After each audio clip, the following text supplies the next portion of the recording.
కేవలం చంద్రబాబు నాయుడు గారు, ఆయన తనయుడు లోకేష్ గారు, మంత్రులు ఎక్కడికి పర్యటనకు వెళ్ళినా కేవలం వైఎస్ఆర్ కాంగ్రెస్ పార్టీ మీద బురద జల్లే కార్యక్రమం, గొడ్డలి పార్టీ అంటూ హత్యా రాజకీయాలు చేస్తున్నారంటూ ఎప్పుడో హత్యా రాజకీయాల పరంపరను మీరు కొనసాగిస్తున్నారనే చెప్పడం తప్ప మీరు చేస్తున్న అభివృద్ధి అయితేనేమి, మీరు ఇచ్చిన హామీలు అయితేనేమి ఏవి కూడా మీరు చేపట్టే కార్యక్రమం చేయడం లేదు. ఎంతసేపు ఉన్నా డైవర్షన్ పాలిటిక్స్. మీరు ఎప్పుడైతే ప్రమాణ స్వీకారం చేసినప్పటి నుంచి కూడా ఎక్కడ మీరు ఏదైనా ఒక జిల్లా పర్యటనకి వెళ్ళినా, ఏదైనా ఒక నియోజకవర్గాన్ని వెళ్ళినా ప్రజలందరూ ఎదురు చూస్తూ ఉంటారు. ఏదో ఒక శంకుస్థాపన చేస్తారు, లేకపోతే ఏదో ఒకటి హామీలు వాళ్ళు చెప్పినటువంటి ఆ నియోజకవర్గానికి సంబంధించి అయితేనేమి, జిల్లాకు సంబంధించి అయితేనేమి ఏవైనా సరే వాళ్ళు వరాలు ప్రకటిస్తారని రాస్తారు. అవేవి కూడా మీరు ప్రకటించే కార్యక్రమం లేదు. నిన్న లోకేష్ గారు కడప నగరానికి పర్యటించి ఆయన చెప్పేది ఏంటి? ఈ కడపకి ఏం చేస్తామని చెప్పడంలా. ఎంతసేపు ఉన్నా జగన్మోహన్ రెడ్డి గారి పార్టీ గొడ్డలి పార్టీ, హత్యా రాజకీయాలు, వాళ్ళ బాబా ఎన్ని రోజులైంది ఇప్పుడు వివేకానంద రెడ్డి మర్డర్ జరిగి? అది ఒక సిబిఐ ఎంక్వైరీ జరుగుతుంది, కోర్టు పరిధిలో ఉంది. అలాగే జరిగిన హత్యలన్నీ కూడా కోర్టు పరిధిలో ఉన్నాయి. వీటన్నిటిని మీరు చర్చించడానికే మీకు అధికారం ఇచ్చింది ప్రజలు. మీకు ప్రజలు అధికారం ఇచ్చింది. మీరు ఏదైతే జగన్మోహన్ రెడ్డి గారికి చెప్పిన పథకాల కంటే మెరుగైన పథకాలు అందిస్తాము, జీవన ప్రమాణాలు మెరుగు చేస్తాము, మీరు ఒక సంపద సృష్టిస్తామని చెప్పేసి మీకు అధికారం ఇచ్చారు.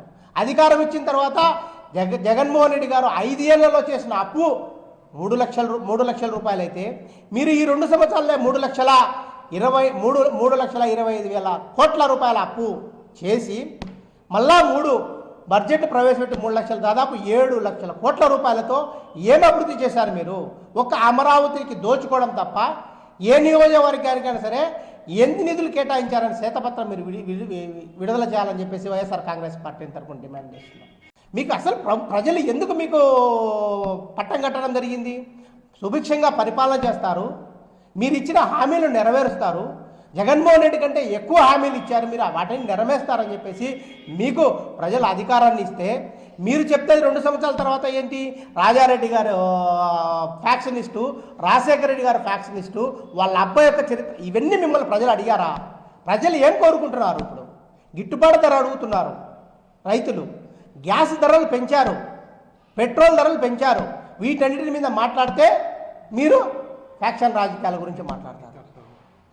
అసలు నిజంగా ఎంత దారుణమైన విషయం అంటే, మనకు మహిళలకు 15,000 డబ్బులు మీరు ఎందుకు ఇవ్వలేదంటే జగన్మోహన్ రెడ్డి ఫ్యాక్షనిస్టు. నిరుద్యోగ వృత్తి ఎందుకు ఇవ్వలేదంటే రాజశేఖర రెడ్డి గారు ఫ్యాక్షనిస్టు. ఇదా మీరు చెప్పేది? మీరు ఎందుకు ఇవ్వడం లేదో చెప్పాలి. గతంలో ఇదే మనం గ్యాస్ ధరలు పెట్టినప్పుడు రాజశేఖర రెడ్డి గారు ఏం చేశారు? రాష్ట్ర ప్రభుత్వం నుంచి సబ్సిడీ ఇచ్చి ఆయన ప్రతి ఒక్కరికి సిలిండర్లు ఇచ్చే కార్యక్రమం చేశారు. మీరు ఉచితంగా గ్యాస్ సిలిండర్ ఇస్తామని చెప్పి ఈరోజు యుద్ధం సాకు చూపేసి మీరు గ్యాస్ ధరలు విపరీతంగా పెంచడం జరిగింది, పెట్రోల్ ధరలు పెంచడం జరిగింది.